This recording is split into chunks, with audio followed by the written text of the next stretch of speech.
part 3 of our 30 mini reviews of Rare Replay. Brandon's out right now, so we're just going to handle it on our own.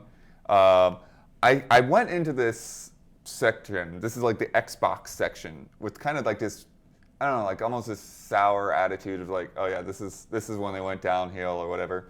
And actually, I don't really feel that way about these games. I think that like these, there's more in here that holds up than I expected in a way. Mm-hmm. Also, there's a lot of these in here that I hadn't played or hadn't played to completion, and so it was kind of discovering a couple of them for the first time or something they hadn't played for a few years. And also, before we get going, quick correction on an earlier one. I didn't understand one of the mechanics in Lunar Jetman in the first episode. There's actually a bridge building mechanic. You can go up to the rover, grab a bridge part out, and then put it down for the rover to drive across. Wasn't explained well in the instructions, so sorry I missed that. It happens. Yeah. You're going through a lot of games. Yeah. You're going to miss some things. But yeah, this is a weird era of Rare for me personally, because this is where, you know, Rare transitioned over to Microsoft, and we have passed the time where a Rare game coming out just wasn't the deal that it was back in the N64 era. Different generations have different effects on developers, you know, and you can see that most clearly with Rare as you see sort of like the character-driven platformer fall in popularity and relevance in a way. You see the relevance of Rare be affected as well, and them struggling, I guess, to find themselves in the new world, you know, post Halo in a way. So it's interesting. Hey!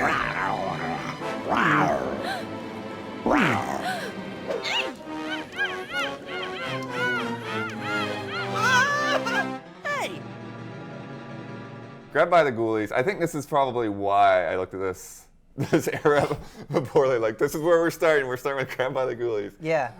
And I had not actually played it before this. But man, it didn't do anything to change my mind about what I'd heard. Like, there's no style. These characters are so flat. It's so stereotypical of a Haunted Mansion type of thing. Yeah.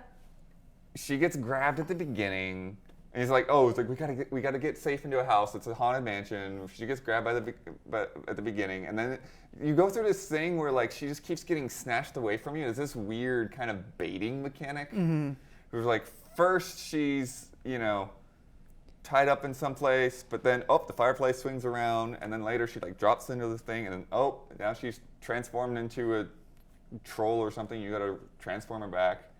Right. And then you have these quick time things where you're not in control. Anytime you're in first person, you're not in control. You're just watching this thing, and then he's like, he gets really scared, and you have to do this quick time event so he doesn't get a heart attack or something. It's just weird. Yeah, but so I want to start off by saying there are a lot of things I actually like about Grab by Ghoulies. I don't know if I fully agree with you on it. It has no style. I think there's actually a very cohesive look to the game. The characters are very flat, but the environment itself is there's a craft to it, and I think part of that is because that sort of like Disneyland Haunted Mansion style was not done a lot, and it has not been done that much in games. And I think like the sort of presentations that they give to the enemies, like the little introductions that they do, and sort of like the first-person sequences where you get scared, there's a charm to them. There's a levity to them that I really like. But there was a point where there's like a mummy that was DJing for a bunch of dancing skeletons. Like that was okay, but there's so much of it. Like it never feels satisfying. Like you attack. Yeah. Like holding the analog stick, right analog stick towards enemies. So that was actually like what I wanted to segue into. This is the first, so I kind of grew up on the N64 era of Rare, and to me, in that era, for the most part, Rare always seemed like incredibly in command of their own ideas. Like with GoldenEye, this is how you do a first-person shooter on console. Or with Banjo-Kazooie, like this is like an alternative way to do a 3D platformer. And Grab by the Ghoulies has a lot of ideas that don't mesh well and are not executed well at all. Like, it's a good idea picking up objects in the environment and using the analog stick to attack, but it just feels sloppy and a mess. It feels like an idea that wasn't fully executed on, and it's not fun. Like, there's not really any strategy to it. Like, whenever you see an enemy, you just kind of run up and whack them, and it just doesn't feel good to do in the way that previous Rare games like felt good. Cameo was bestowed with a fabled transformation magic. But her sister's jealousy released a dark shadow from our pasts, rekindling an ancient conflict between the trolls and the elves. With her family held prisoner, Cameo is their only hope.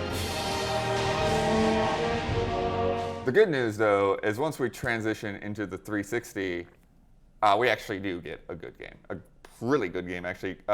Cameo, I think it's not like a blow your mind game, but I think it still has that Rare essence to it. It has a personality and style, like you were saying about Guide by the Ghoulies not feeling good. I think Cameo does feel good in a lot of ways, and you just have all of these different characters, and it was funny because people would walk in while I was playing it, and it's like, "Are you playing Skylanders?" I'm like, "No, this is Cameo."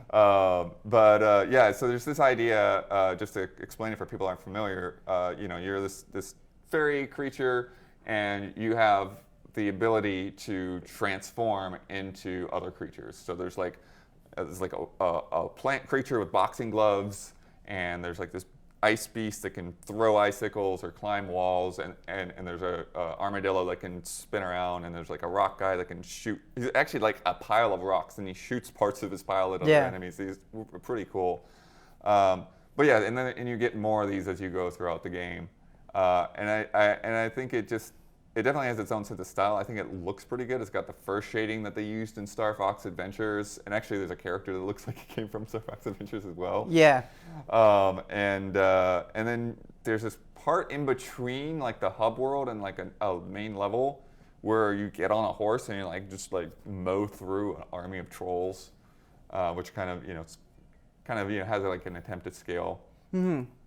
But adventure game very much like Zelda in a lot of ways. That the way you explore, and then you encounter characters and do side quests and unlock different parts of an area. Yeah, Cameo to me it was the only thing that I played post Nintendo days that felt like a natural extension of their previous work. It was and it was supposed to be on the GameCube version. Right. Yeah.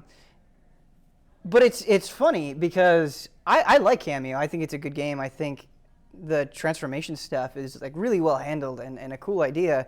But I remember even at the time, no one cared about it. Right. It just felt like not everyone, but a lot of people had collectively moved on in a weird way.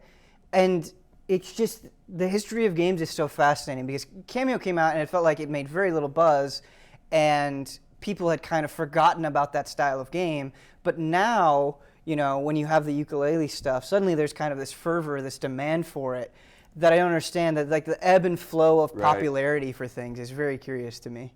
Yeah, I also wonder too, since it was a launch game, if it kind of got lost as, one of those other games, when people were looking at, the other things that were coming out at that time. Mm-hmm. Drop that bass. Drop that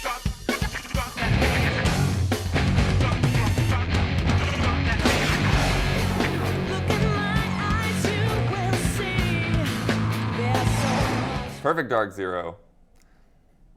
Number one, full disclaimer, nobody that writes for GameTrailers wrote the review. The people that wrote that review are no longer at GT. I don't know how I got a 9 at GT. Yeah. Because even for the time, I don't get, this has the wrong attitude right from the opening movie. What are you trying to sell me here? Right. Joanna Dark is a rock star chick. Right. I don't know what's happening. You think about Perfect Dark on in 64, and it has a very consistent, cohesive style. There's a slickness to it. There's like this Blade Runner-esque influence that permeates the entire thing. Yeah. And then you look at Perfect Dark Zero, and you've got like this weird rock song in the credits. I get that it's supposed to be a prequel, that it's supposed to show the upbringing of Joanna Dark, but it's so loud and so radically different that you're like, this can't possibly be connected to the same thing. You know Yeah, what I mean, there's this mission, and we'll probably show it. Like, you're on a boat, and you're going into like your first real mission or whatever, and she's in a tank top.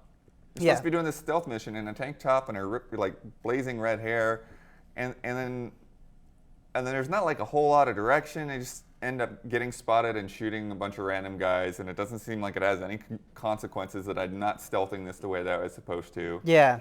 And then guys ragdoll really weird. A lot of the textures don't feel like the textures and menus don't feel like they were meant to be on the 360. Yeah. It feels like, and I haven't unlocked any kind of making of, so I don't know if they talked about it or not, but it doesn't feel like they were. It feels like it had to be like an original Xbox game. There's like at some point in the process, hey guys, we need to put this in HD. Let's put it on the 360 for launch. And so yeah, I don't know. It just like every little bit about it just kind of feels off. Mm-hmm. And like Joanna Dark, some kind of screw up teenager, like this. There's this cutscene where she like walks in to rescue her father, but then she actually interrupts him, and the bad guy gets away. And Yeah. it's just like, okay.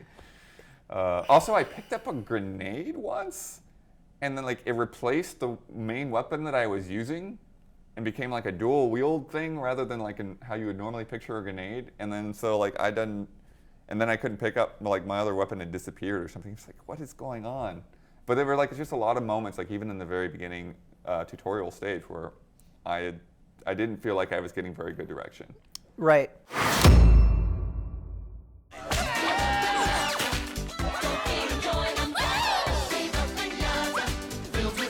Filled with fun.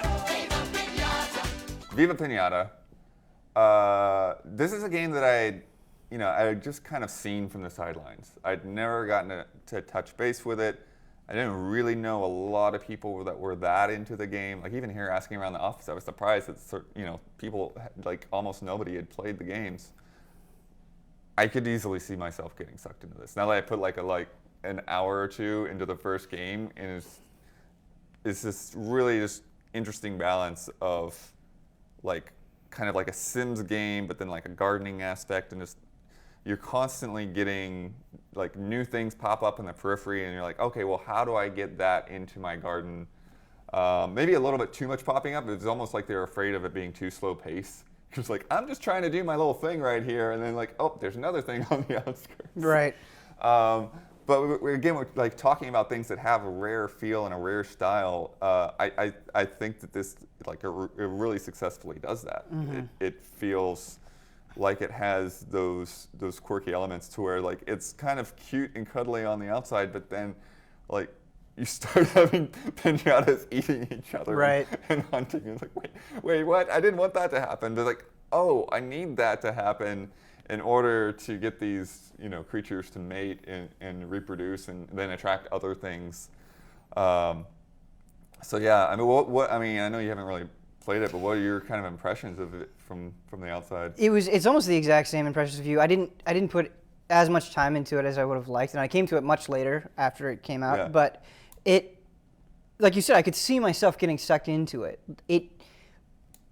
It has this really good loop where you just want to keep going, you want to keep expanding, and it doesn't really feel like anything else Right. of that era. And it made me think like maybe Rare is at its best when it's not shackled to its own legacy. Like Banjo-Kazooie Nuts and Bolts, while I think it's a cool game, a lot of people were upset that it wasn't the sequel they wanted, And I have to wonder if especially with their new game coming out, it seems like they're more interested in kind of exploring new spaces, and I think they're stronger because Yeah. of that, Yeah, and what's one thing, like we can't talk about Viva Pinata without talking about the romance dance. This freaking awesome mechanic of like, okay, well, how do we show things mating? And they just like have this like dance party Yeah. in their little house. It's pretty adorable. Yeah, and adorable is the right word. It is like it's a great looking game. You may have some little frame rate thing here and there, but like just overall, it holds up today. Like the look of it holds up really well now. I just love fireworks. Oh, get away. This is my moment.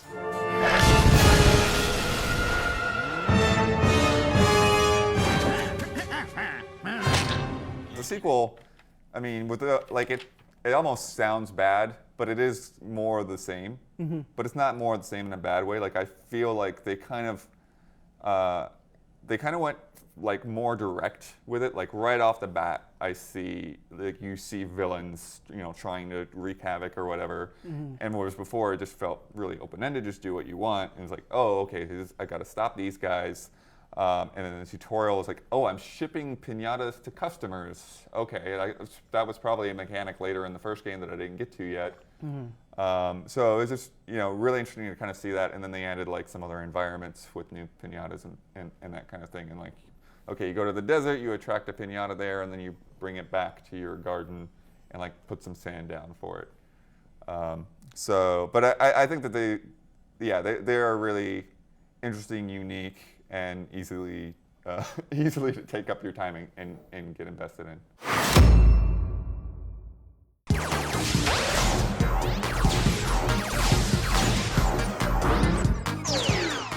Jetpack Refueled.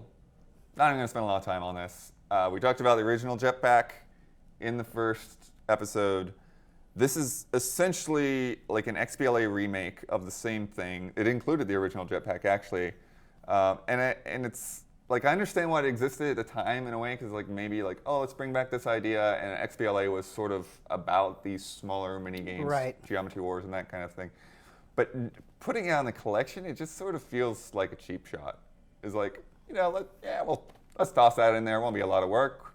Right. And here it is. But I feel like playing the original Jetpack is better and more interesting. Even though this has like prettier graphics or whatever, it just doesn't feel worthwhile to jump into it.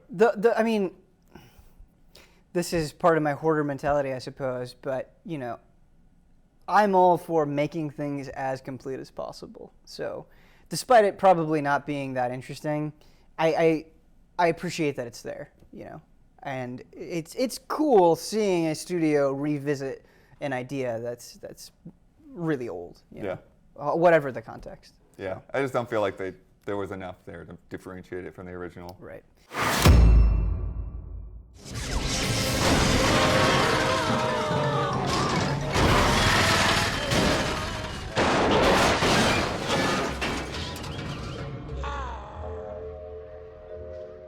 So Banjo-Kazooie Nuts and Bolts, I didn't get to play this until the Rare Replay collection. It was definitely like very split reactions from people.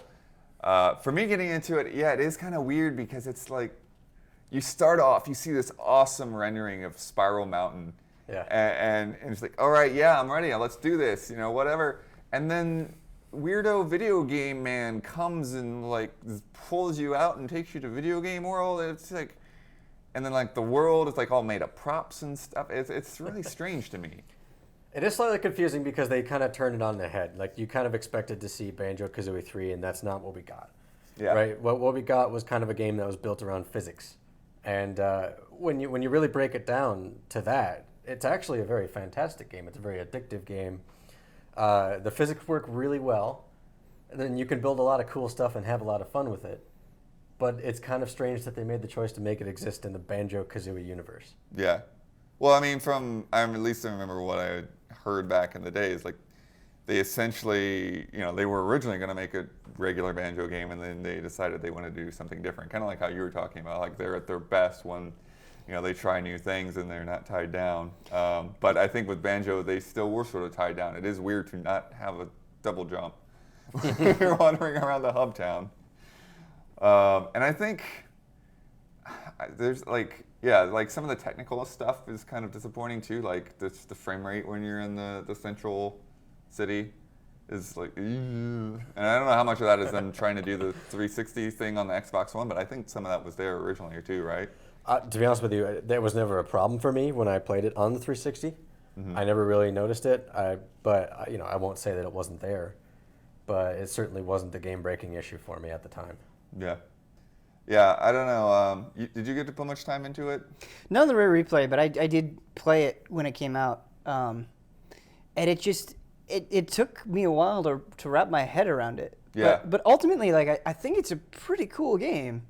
You know, like there's so much freedom with what you can do that it's fun building things and completing these challenges. Like so many of these games in this collection, like it's a weird thing that kind of like belongs to itself. There's very little to compare it to. Did you build anything that you're particularly proud of? No. No? I don't know if I've ever built anything in any game that I'm particularly proud of. Yeah, Maybe I mean, someday. it is weird. I think one of the things that's kind of turning me off is like, even though I'm a racing guy, is like turning every objective into a race. And it's like, because I feel like I'm not done with it until I get that, that top level trophy. So it was a little strange. Like, oh, okay, I didn't do this fast enough. Retry. When completing challenges, especially races and stuff, it is kind of funny how most of my vehicles kind of digressed into just a decently wide four-wheeled vehicle with as much grip and power as possible. But when it came down to having like opening it up and just going to a map and just building something cool, that's where I think the game kind of shined for me a little bit. It came out during the time when like the reboot of Battlestar Galactica was popular. So of course I built the Viper, I built the Cylon Raider, I built the Galactica. It was pretty cool. That is cool. And so it was really cool to be able to make all those vehicles work, right? Because like in space, you can do a perfect 180 turn on the dime and then just go that way. The little gyro that you put on your vehicle in Banjo-Kazooie, you can do that. So you just hit a button, you stop, and you can just turn any which way you want and go. Like you have a lot of fun with the physics that they included with the game. Interesting. Maybe this is frustrating to you, and you can speak to this as a racing guy, but like I've played a fair share of both sim racing games and arcade racing games, and like completing these challenges always amounts to just proficiency on the course and how you race. And it's cool having to think beyond that and being like, it's not just about how I race, but how I actually build the thing.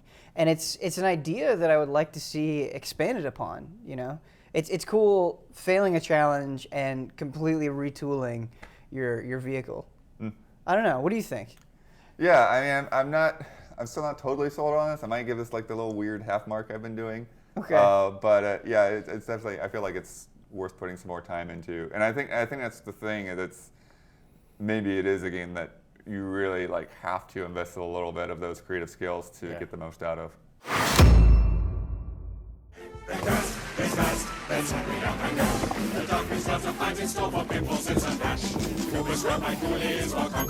So that brings us to the end of all of these 30 games. Real quick, I want to talk about some of the extra features that you get in this. Well, first of all, like just the whole presentation on the collection is great. They've got like these individual menus for every game. They've got like the theme songs that have been reworked to sound more modern, orchestral, and like I think the only disappointment with me with some of that, with the whole theater presentation and playbills and stuff, is like when you go to look at the instructions, they don't have any kind of like cool instruction manual. It just pops up the like frame on the right of the Xbox, and it's all text, and that's a disappointment. It's a big deal for the early games too, because that's where you got your story, right? That's where you got the They have lore. that in there, but it's just plain text. Yeah, well, it was plain text probably in the manual, but not being able to like flip an animated manual. I bet you they wanted to include that, but just couldn't. The other thing, we talked about some of the like cheats and rewinds that they put on some of the earlier games. There's a CRT filter. They don't use it. Never use those. It's like if you had left an arcade cabinet on for a month and not serviced it. It's just really, I don't know what they were going for with that. Then one of the things that's interesting, and I'm very split on, is they have this stamp system. So that like when you get achievements or milestones or things like that, you unlock more and more documentaries. The documentaries themselves are excellent. Like really a lot of great insights as to like what created the genesis of the idea, all the different forms it took, and all these just different behind the scenes. Like I was eating up every one of them. Like the Killer Instinct one was like, oh, this is awesome. Blast Corps was great. Banjo-Kazooie, originally being on the Super Nintendo, was great. They've got a whole section of them that haven't unlocked yet for games that were canceled, like Cameo 2. And that's kind of my beef is like, oh, I have to like grind through these games to unlock cool documentaries. Like, And it feels like grinding, even if it shouldn't. It should I should be, Right. I should feel rewarded, but I don't feel rewarded. I feel punished for not. I take this weird stance on it, right? So if I was playing a new Rare game and it was like, okay, if you do this achievement in the game, you will unlock a documentary about the game. That's different to me than when the Rare Replay is a historical thing already. Yeah. The whole point of it is to take a wholesome glance back at this studio's future. Why remove part of that and arbitrarily block it away? Like That's it backwards. doesn't make Yeah. any sense. Like Yeah. it's a different thing. Like, you know what I mean? If anything, Yeah. watching those documentaries and some of the games I don't know would make me want to go and play the game after knowing something about it. Right. They're doing the inverse of that. Yeah. Which is totally strange. One tip, though, I will give, and this is the last thing we'll talk about that they included. They have these challenges called snapshots, and if you played like Game Center CX or NES Remix, you kind of have an idea. It's like they'll just give you like a mini challenge, like, okay, get 50,000 points in 120 seconds, or make your way out of the mansion as fast as you can, or something like that. And you just really quick bite challenges, and you can get a stamp for every one of those. And then they also have playlists where they have like 5 challenges strung together, and some of them are like legitimately hard to like get through the whole playlist, but it's really the quickest way to like build up a bunch of stamps because you get the stamps for each one of those. Stamp farming. Yeah, you get the stamps for each one of those challenges if you haven't done them already. And then you get like a whole another pile of stamps for doing the list. Got it. I will say my one disappointment, and it makes sense why they didn't do it. It would have been a lot more work, but you can't do these types of challenges for the later games. Yeah. And it's unfortunate that you only get this remix treatment for the beginning games, because like I would love to do like micro Banjo-Kazooie challenges Right. or micro Perfect Dark challenges. Like that sounds wonderful to me. Yeah, and it's just the not Battletoads available. arcade, I think. So Yeah. Stop doing them. Yeah. Oh, we could go a long way with that. Imagine them just taking the engine from Banjo-Kazooie and making mini levels that you play as challenges. Right. Like, why don't you just make another game? That's a good question. Yeah, but Rare Replay Collection, I guess the one kind of saddening part, if there's a sad part, is that like Nuts and Bolts is the most recent game and was 2008. Yeah. But Sea of Thieves is on the way. Hopefully, Rare will get back into form. We have moved beyond those dark Connect Sports days, it seems. There may be a bright future ahead. Thanks, guys.